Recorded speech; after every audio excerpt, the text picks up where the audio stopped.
భగవద్గీత 4వ అధ్యాయము దివ్య జ్ఞానము 1వ శ్లోకము.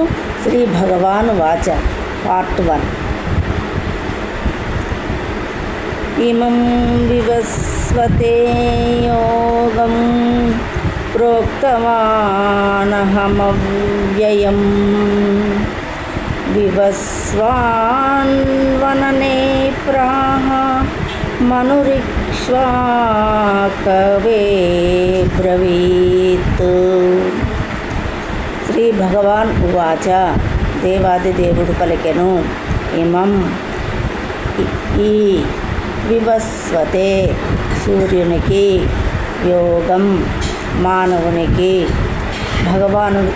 మానవునికి భగవానునితో గల సంబంధ విజ్ఞానము ప్రోక్తవాన్ ఉపదేశించి ఉంటిని. అహం నేను, అవ్యయం నాశనము లేని, వివస్వానుడు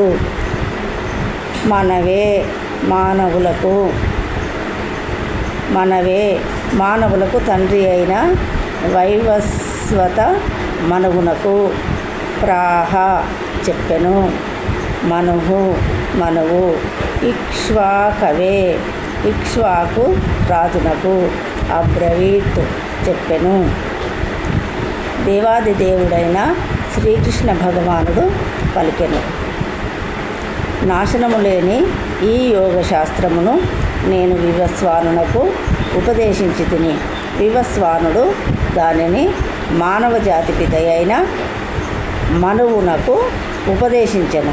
మనువు దానిని ఇక్ష్వాకు రాజునకు ఉపదేశించెను. భాష్యము. సూర్యలోకము మొదలుకొని ఇతర లోకములందరి రాజులందరికీ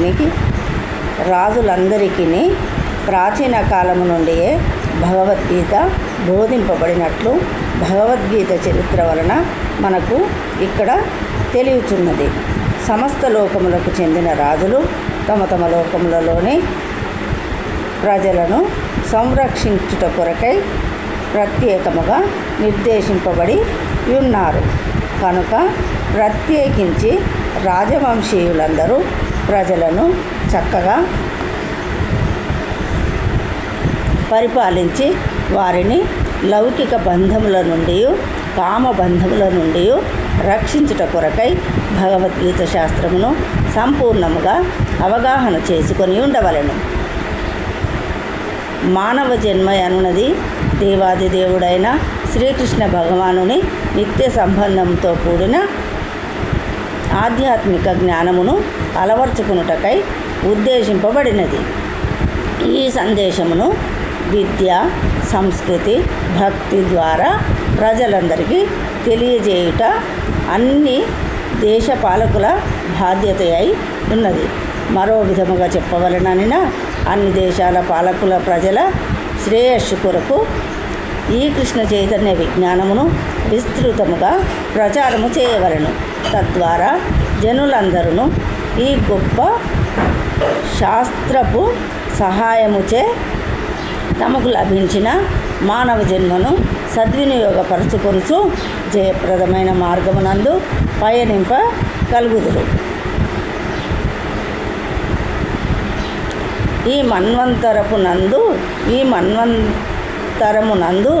సూర్యదేవుడు వివస్వానుడని పిలువబడును.